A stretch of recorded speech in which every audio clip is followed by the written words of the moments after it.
సారిద్దాం.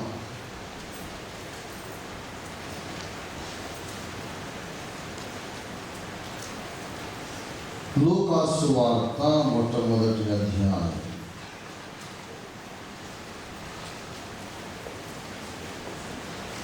లూకాసు వార్త మొట్టమొదటి అధ్యాయము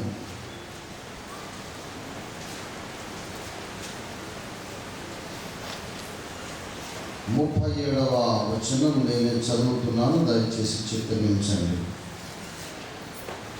దేవుడు చెప్పిన ఏ మాట అయినను నిరర్ధకము కానేరదని ఆమెతో చెప్పాను. దేవుడు చెప్పిన ఏ మాట అయినను నిరర్ధకము కానేరదని ఆమెతో చెప్పాను. చిన్న మాట ప్రార్థన చేసుకుందాం. ప్రేమ కలిగిన మా యేసయ్య, ఈ రాత్రి వేళ, ఈ సాయంకాల సభలో ప్రభువా, ఈ 5 దినాల అగాపే అభిషిక్త సేవకుల సదస్సులోని 2వ తరగతిలోనికి మిమ్మల్ని ప్రవేశపెట్టినందుకై మీకు స్తోత్రాలు, వందనాలు చెల్లిస్తున్నాను. ఎంతో ఆశని, తృష్ణ, దాహము కలిగి మేము నీ సన్నిధిలో కూర్చున్నాము తండ్రి. మాతో మాట్లాడండి. మరల ఒకసారి నీ పరిశుద్ధమైన శిలువ రక్తముతో నీ దాసుని యొక్క నాలుకను, పెదవులను, కన్నులను, పంచ జ్ఞానేంద్రియాలు, పంచ కర్మేంద్రియాలను కడిగి శుద్ధి చేసి నీ పరిశుద్ధాత్మ అగ్ని చేత మీ దాసుని అభిషేకించి అగ్ని చేత, నీ అగ్ని చేత మీ దాసుని పునీతపరచండి స్వామి. వేదిక మీద యేసుగాక మరెవరు కనబడకుండా చేయి. నాతో మాట్లాడండి, మా అందరితో మాట్లాడండి నాయన. మాలో ప్రతి ఒక్కరిని రక్తంతో ప్రోక్షించి, మీ తైలముతో అభిషేకించి, మీరు నేర్పించదలుచుకున్న విషయాలు నాకు నేర్పించమని, మీరే మాకు బోధకుడవై, గురువై, అధ్యాపకుడవై ఉండి దిగివచ్చి మీ సత్యాన్ని మాకు ప్రత్యక్షపరచి మా బోధనా పరిచర్యను సుసంపన్నం చేయమని యేసునామమున వేడుచున్నాము తండ్రి. ఆమేన్, ఆమేన్, ఆమేన్. ప్రభునందు నాకు అత్యంత ప్రియులారా, చదవబడిన లేఖన భాగములో చెప్పబడిన సత్యం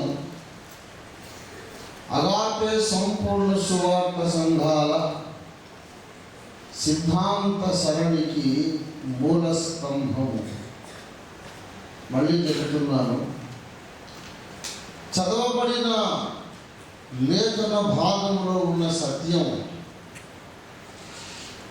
అగాపే సంపూర్ణ సువార్త పరిచర్యల సిద్ధాంత సరణికి మూల స్తంభము.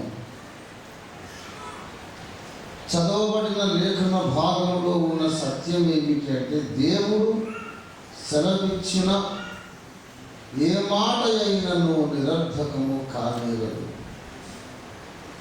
అగాపే సంపూర్ణ సువార్త సంఘానికి ఒక ప్రత్యేకమైన సిద్ధాంత సరణి ఉన్నది. మనకంటూ ఒక ప్రత్యేకమైన సిద్ధాంత అవగాహన ఉన్నది. We have a special doctrinal stand.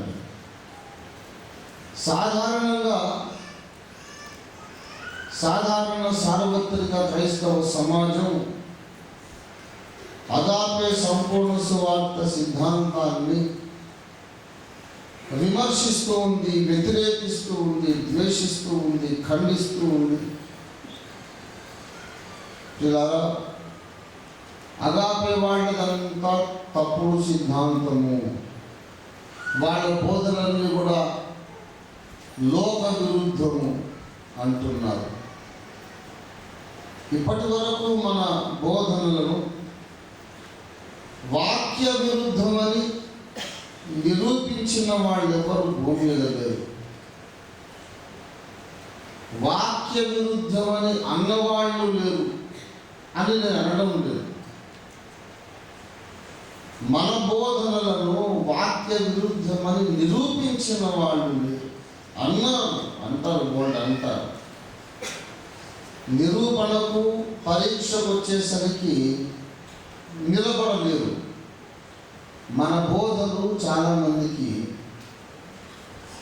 వ్యతిరేకంగా, చాలామందికి విరోధంగా, అనేక మందికి ఒక అవరోధంగా, అడ్డురాయిలాగా, అడ్డుకొండలాగా మన బోధలు ఉన్నాయి. ఎందుకు ఇలా జరుగుతోంది? ఊరందరిది ఒక దారి, ఉలిపిరి కట్టది ఒక దారి అన్నట్టు నలుగురు నడిచే దారిలో నడవకుండా మనమంటూ ఒక ప్రత్యేకమైన సిద్ధాంతం ఎందుకు చెప్తున్నాము అని ఒకవేళ ఆలోచిస్తే, అదాపే సహవాసంలో పనిచేస్తూ ఉన్నటువంటి సైనికులకు మనకున్న సైద్ధాంతిక ఆలోచన విధానము, దాని పునాదులు తెలిసి ఉండడం ఎంతైనా అవసరం. దైవజనుడు చెప్పాడు, ఆయన ప్రవక్త, దేవుని సేవకుడు, ఆయన తప్పు చెప్పడు, ఆయన కంటే మనకు ఎక్కువ తెలుసా అనే బలహీనమైన వాదం ఎవరు వాదించరు. మన సిద్ధాంతమునకు కారణం, మన సిద్ధాంతానికి ఉన్న లాజికల్ రీజన్, తార్కిక కారణం, లేఖనాధారాలు, దాని గురించి ఈరోజు మనం ఆలోచిద్దాం, స్పష్టీకరించుకుందాం. మనము రెండవ రాకడ విషయంలో ఒక ప్రత్యేకమైన సిద్ధాంతాన్ని బోధిస్తున్నాం.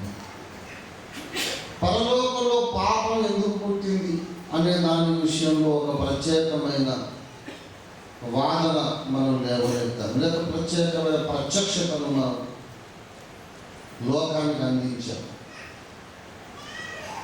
అలాగే ప్రతి విషయంలోనూ మనకంటూ ఒక ప్రత్యేకత ఉంది. మనము వాక్య బోధన, వాక్య ప్రత్యక్షము,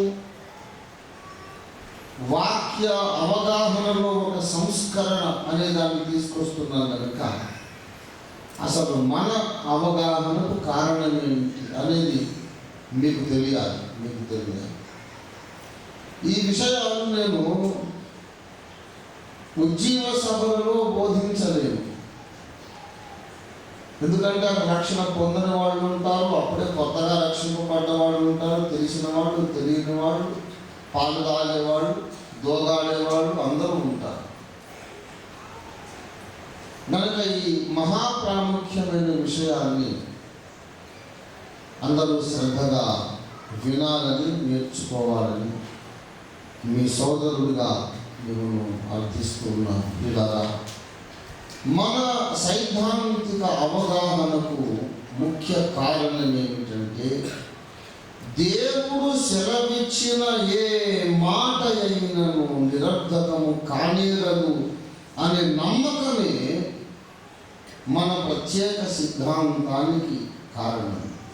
ఇతర బోధకులు, ఇతర సంఘముల సిద్ధాంత బోధనలు దేవుడు సెలవిచ్చిన కొన్ని మాటలను నిర్లక్ష్యం చేసినందుకు ఏర్పడ్డవి. చాలా పచ్చిగా, ముక్కుసూటిగా, ఏమాత్రము దాని మీద తేనె పూయకుండా చెబుతున్నాను. ఇతర సిద్ధాంతములు, ఇతర సంఘముల సిద్ధాంత బోధనలు ఎందుకు పుట్టినాయంటే, బైబిల్ గ్రంథములో ఉన్న కొన్ని మాటలను గౌరవించి, కొన్ని మాటలను పరిగణనలోనికి తీసుకొని, మరికొన్ని మాటలను గాలికి వదిలేసినందుచేత ఆ సిద్ధాంతాలని పుట్టినాయి. క్రీస్తు సంఘము శ్రమల కాలానికంటే ముందే ఎత్తబడుతుంది అనే బోధ ఎందుకు పుట్టింది అంటే, బైబిల్లోని కొన్ని వచనాలను పట్టించుకోకుండా వదిలేసినందుకే పుట్టింది. అన్య భాషలు మాట్లాడకపోతే పరలోకానికి వెళ్ళలేము అనే బోధ ఎందుకు పుట్టిందంటే బైబిల్లోని కొన్ని వచనాలు నిర్లక్ష్యం చేసినందుకే పుట్టింది. అలాగే యేసు దేవుడు కాడు అన్న బోధ కానీ, తండ్రి కుమార పరిశుద్ధాత్మ త్రిత్వము లేదు అనే బోధ కానీ, సకల విధముల అసత్య బోధలు ఎందుకు పుట్టినాయి అంటే బైబిల్లోని కొన్ని వచనాలను లెక్కింపులోకి తీసుకోవడం, వాళ్లకు కిట్టని వచనాలు, వాళ్ళకు అనుకూలంగా లేని వచనాలను వదిలేయడం అనే అపసవ్య ధోరణిని బట్టి ఇతర డినామినేషన్ల బోధలు పుట్టినాయి. కుండ బద్దలు కొట్టినట్టు ప్రపంచ డినామినేషన్ల నాయకులందరూ వచ్చినా ఈ మాటలు చెప్పగలిగిన ధైర్యము నిశ్చయత నాకున్నది. కానీ మొట్టమొదట నా సైన్యము నేను బలపరుచుకోవాలి అనే ఉద్దేశంతో మీ ముందు ఈ మాటలతో మీ ముందుకు వస్తున్నాను. ఇప్పుడు మనం లేఖనాలను పరిశోధిద్దాం. This is a deadly serious workshop. పిల్లారా, మొట్టమొదట మనం ఈ కాన్సెప్ట్ సరిగ్గా మనం నేర్చుకుందాం. దేవుడు సెలవిచ్చిన ఏ మాటలైనా నిరర్ధకము కానేరదు. అంతేకాదు, లేఖనములలో రాయబడిన ఏ అక్షరము కూడా నిరర్ధకము కానేరదు అని మన ప్రభువైన యేసు చెప్పాడు. మనము నమ్మాము. ఎప్పుడు మరచిపోకూడని విషయం, లేఖనము నిరర్ధకము కానేరదు అన్నాడు యేసయ్య. యోహాను సువార్త 10వ అధ్యాయము 35. లేఖనము నిరర్ధకము కానేరదు కదా. లేఖనము అనగానే మనకు తెలుసు, వ్రాయబడిన దేవోక్తి అని అర్థము. లేఖనము అనగానే మనం దాన్ని ముందు నిర్వచించుకోవాలి. ఈ తరగతులను ఎప్పుడో ఒకసారి ద కెననాసిటీ ఆఫ్ ద బైబిల్, బైబిలులోని 66 గ్రంథాల ప్రామాణికత అనే అంశాన్ని కూడా మీతో పంచుకుంటాను. ఎవరైనా అడుగుతారు, మనము ఊళ్ళలో వెళ్ళిపోయి వాక్యం చెప్తున్నామండి. ఎవరైనా అడుగుతారు, ఎక్కడుంది ఈ మాట అని చెప్పే మాట బైబిల్లో ఉంది. ఆ బైబిల్ ఎవరు రాశారు? మనుషులు రాశారు. అది దేవోక్తి నిరూపణ ఏంటి? ఎలా రుజువు చేస్తావు? దేవుడు చెప్పగా మోషే రాశాడని నువ్వు అంటున్నావు, దేవుడు చెప్పగా వాల్మీకి రాశాడని నేను అంటాను. దేవుడు చెప్పినప్పుడే వేదవ్యాసుడు రాశాడు, అది కూడా లేఖనమని నేను అంటాను. నీవు ఎలా కాదనగలవు? ఇదే దేవోక్తు, ఇదే దేవుడి వాక్యం అని ఎలా చెప్పగలవు? ఈ బైబిలే ఎందుకు ప్రామాణికం, మిగతా ఎందుకు కాదు అని అడుగుతాడు అనుకోండి. అంటే ఇది నా విశ్వాసం, అంటే నమ్మితే నమ్మండి, లేకపోతే ఏట్లో దూకండి, నాకు సంబంధం లేదు అంటానా? అలాగనే ఉద్దేశం ఉంటే మనం సంస్కర్తలం కాలేదు. కుదురుబాటు దిద్దుబాటు తేవాలనుకున్న వాడికి లేఖనముతో పరిచయం ఉండాలి. క్షుణ్ణంగా లేఖనాలు ఎరిగి ఉండాలి. కనుక ప్రియులారా, లేఖనము అనగా ఇప్పుడు మనకు దొరికిన 66 గ్రంథాలే లేఖనం. ఆదికాండము నుండి ప్రకటన వరకు ఉన్న 66 గ్రంథాలే లేఖనం అని మనం ముందు నిర్వచించుకున్నాం. ఎలాగైంది, దాని నిరూపణ ఏంటి అని మీరు అడిగితే దానికి జవాబు తర్వాత ఇంకొక తరగతిలో మనం చెప్పుకోవచ్చు. ప్రస్తుతానికి దొరికిన లేఖనం, మన చేతిలో దేవుడు ఉంచిన లేఖనం, ఆదికాండం మొదలు ప్రకటన వరకు ఉన్న 66 పుస్తకాల సంకలనం. ఇది నిరర్ధకము కానే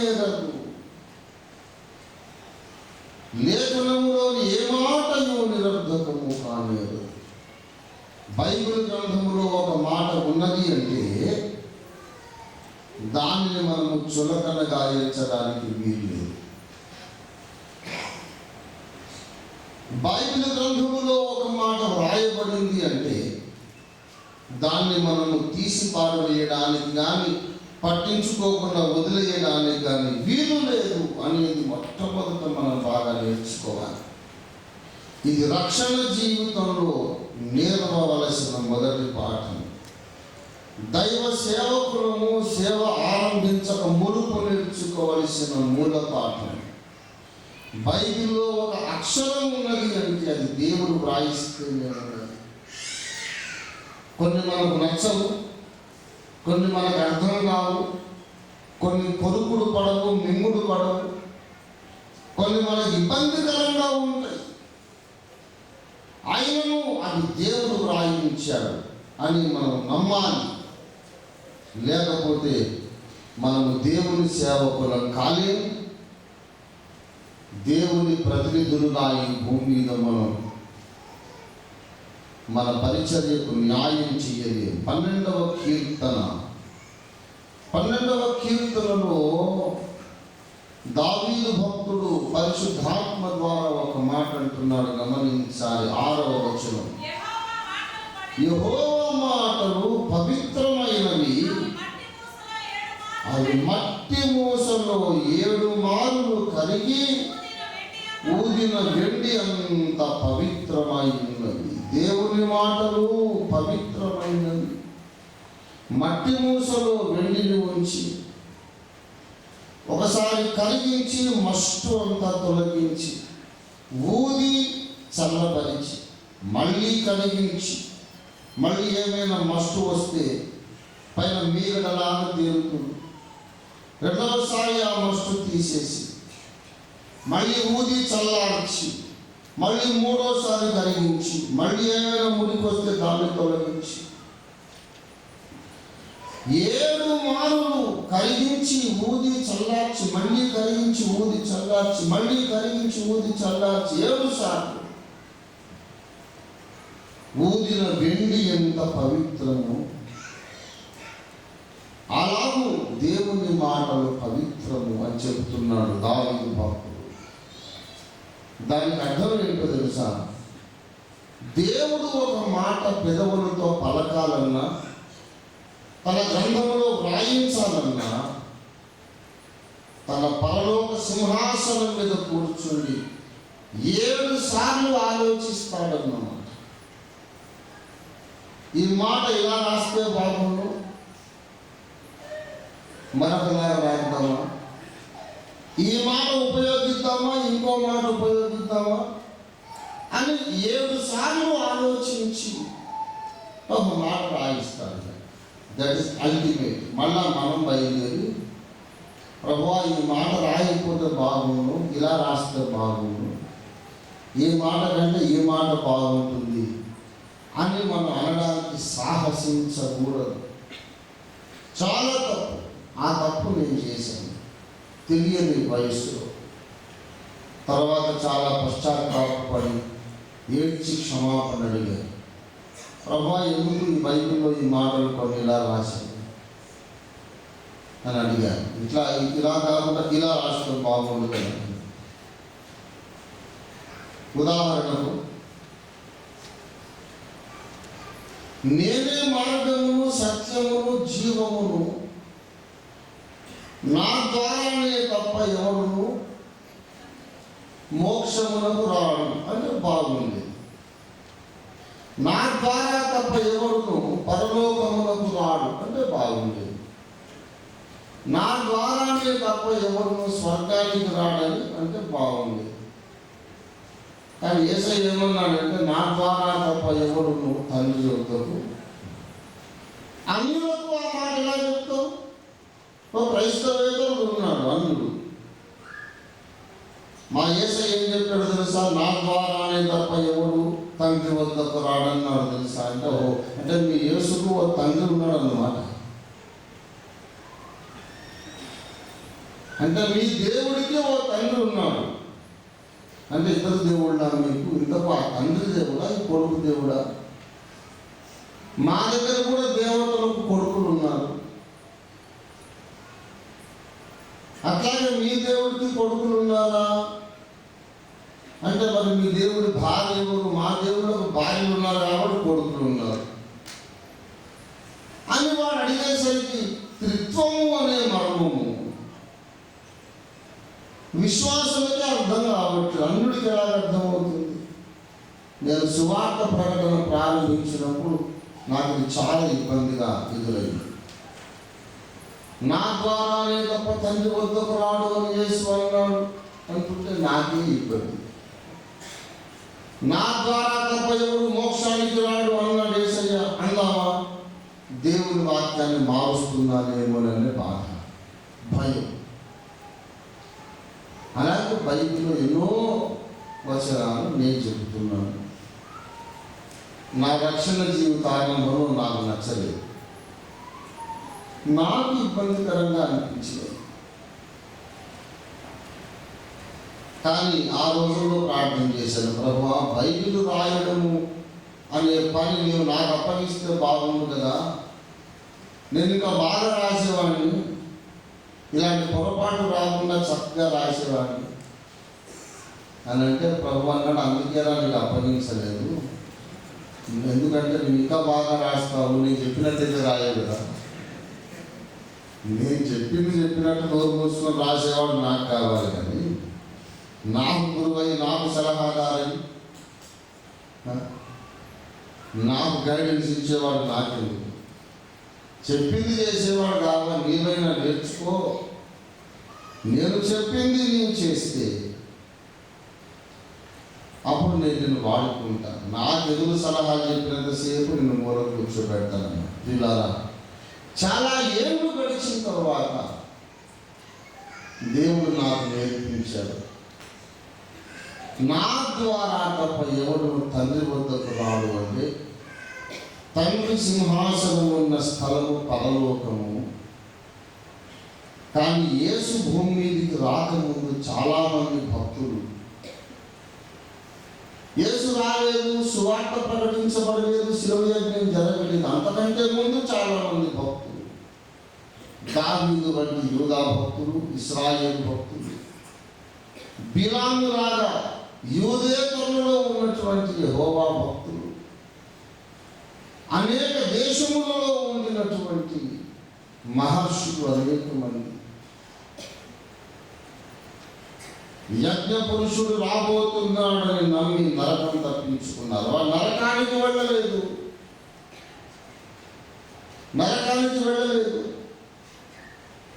మరి ఎక్కడికి వెళ్ళారు అంటే తండ్రి వద్దకు కూడా వెళ్ళలేదు. ఎందుకు? వాల్మీకి, వ్యాసుడు, అగస్త్యుడు, యాజ్ఞవల్క్యుడు ఇలాంటి మహర్షులు జీవించిన కాలంలో క్రీస్తు సువార్త లేదు ప్రపంచంలో.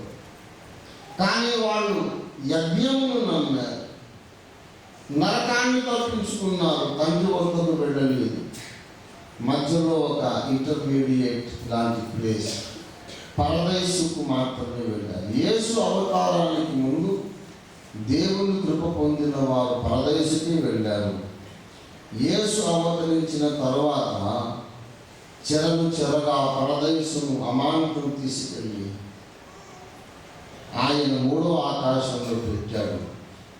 యేసు రెండవ రాకడలో ఆ పరదేశంలోని భక్తులను ఆయన పరలోకానికి తీసుకెళ్ళి తండ్రి వద్దకు చేరుస్తాడు.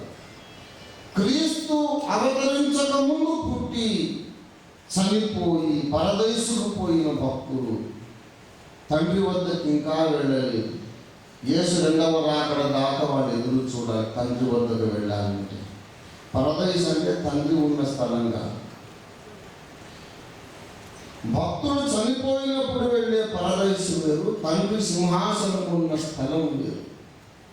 ఆ యాక్యురసీ కొరకు నేను అలా నీ బోడి తెలివి నువ్వేదో సువార్త చెప్పడానికి నాకు అడ్డంగా ఉందని బైబిల్ మారుస్తావా?